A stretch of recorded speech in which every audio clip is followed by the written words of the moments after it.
My name's Steve Martin. I'm a safeguarding training consultant. I've worked for local authorities for 30 plus years. I specialise in safeguarding in education. There can be no greater responsibility on schools than their duty to safeguard children. And a major part of that safeguarding is that element of how they record all that they do. There's been a lot of news lately of the Daniel Pelker Serious Case Review, the East Sussex Serious Case Review, where schools are heavily criticised for their recording processes. Working with TASC, we've designed a system that's been long awaited, I think, in schools to help them, to help you, to safeguard children. And that's a recording system. A recording system that takes away the need for all of the pieces of paper that you might use, for the entries into the notes, into the diaries and so on. And this system, CURA, has been devised and developed to try to ensure that you actually have all the information that you need to hand and easily accessible to those people that need to have it in relation to every child and every concern that's been made against that child. One thing that a school needs to ensure is that every adult who works within the school has got access to be able to record that information. That currently might be done on scraps of paper in the teacher's diary, or it's just kept up here sometimes, isn't it? What this system allows you to do is to collate all of that information into one place so that those people that you give authority to can access that information. Ofsted has been quite critical of schools in the way that they record this sort of information.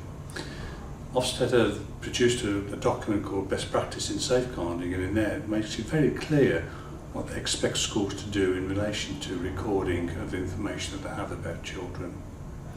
So what CURA is able to do is to collect from the most insignificant piece of information that you have to the most serious piece of information, put them all together in one place, and offers you the facility to analyse that, to make sure that the work is undertaken to follow that up, to review each action that's taken, and to make sure that the appropriate person is aware of what's going on for that child. CURA has been designed so that everybody can access the system to put information on, but it is very much restrictive to those that can access it to read it. So if anybody has a concern about a child, they simply go onto the system, search that particular child and enter the information. That way the only information that the person can see is about the individual child. So what the system allows us to do is to collate all the information that all the individual staff members have had about a child. It puts it all into the one place. It ensures that only those people who are supposed to have access to that detailed information actually see that. And it then can produce that information in a variety of ways that you would want it to do. For example, it can create a case chronology. So all that data that's listed is in there. It collects the information that supports the assessment framework, so that when staff are going to child protection case conferences, for example, then there is a clear information system already there to show you and to be able to explain to other professionals about the concerns that you have about the child across the triangle. One of the concerns that was raised in the Daniel Pelker Serious Case Review was that the school had got a number of different methods for recording the concerns that they had about Daniel. What CURA does is that it puts all that information together in one place, from the most insignificant piece of information that somebody decides to write about a child to the most serious from the child protection. So it gathers what we call perhaps concerns or niggles or the serious child protection matters and puts them all in one place, so that the reader can see a full history of the child and be able to do a thorough assessment on all the information that the school has been able to produce. One of the things that the East Sussex Serious Case Review showed was that the information perhaps wasn't dated, it wasn't signed, it wasn't date stamped, and in fact there was some suggestion by the Serious Case Review that the information was added at a later date. This system would ensure that the school was working with safeguarding in the correct manner, and it had all the detailed information that was needed. One of the things that we know about recording is that it should be done as soon as possible. Having undertaken serious case reviews myself in the past, one of the problems that we've experienced is that sometimes you just can't read the information that's presented to you.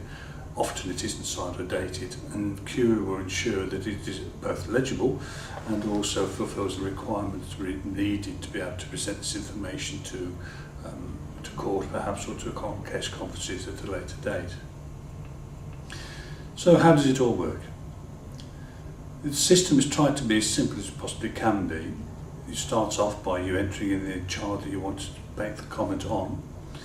You are then asked to decide what sort of comment is it. Is it a meeting or a concern or a parents' meeting? All of those sorts of types can be put on into CURA for access at a later date. What the system really, the power of the system is that the information might be put on there, and that information has to be reviewed by the appropriate person. It might be the designated member of staff if it was a serious child protection issue. It could be a form tutor if it was a concern somebody made about that particular child. But in reviewing it, there is a clear audit trail and that the information has been entered and that somebody is going to do something about it, or in fact they've decided there's nothing needed to be done, but that decision has to be made. And then if the action is taken, it takes you through the process to ensure that that action actually is carried out at some stage within the timescale as defined by the reviewer. CURA has been designed to address the issues of the Daniel Pelker Serious Case Review. One of the issues there was that individual pieces of information were stored and yet weren't necessarily shared with other members of staff, and so nobody undertook an holistic assessment of the needs of Daniel. In other words, they weren't marrying up his attendance issues with his food stuff, and the education welfare officer was advised that he'd been absent from school, but was given no further information about the background of everything else that was going on in relation to Daniel. CURA makes sure that all that information is available against that child, and so that you can quickly analyse the issues. Again, by looking at the assessment framework, you can see very easily, and CURA promotes you to think, where are these issues? Are they with the child? Are they with the family, etc.? And so CURA helps you make those decisions about what you should be doing next. One of the things that the system is able to do, provided you've got the information in your data systems, is it will produce for you a genogram, or at least the beginnings of a genogram. It will show you if system recognises that there are siblings within the school, significant adults and those with parental responsibility, if indeed you've entered those into your information systems. But CURA will bring that all together for you and start you off with that visual representation of what's going on about the child. This is obviously very important because we know with various cases and research that what happened to one child may well be happening to another child as well. And so to think about that holistic issue, again to see the importance of the parents and the adults involved in the family and to see their relevance is really useful on a genogram. And if you were the designated member of staff going to a case conference, you would have this information available to you in hard copy if you printed it off, so that you can explain to the conference what you know about the family dynamics. Where the information is stored is obviously going to the school, but it will be on a secure server somewhere within the school, and the school would arrange for that data to be backed up in the normal way. This therefore ensures that the data is very secure, that we can have various levels of encryption and access available for the system that the school would want to use, and so that the school is able to ensure that only those people who've got the appropriate access can read the appropriate information about the child. Everybody would be able to identify a child, obviously to put the right information on it, but they would see no more information than that.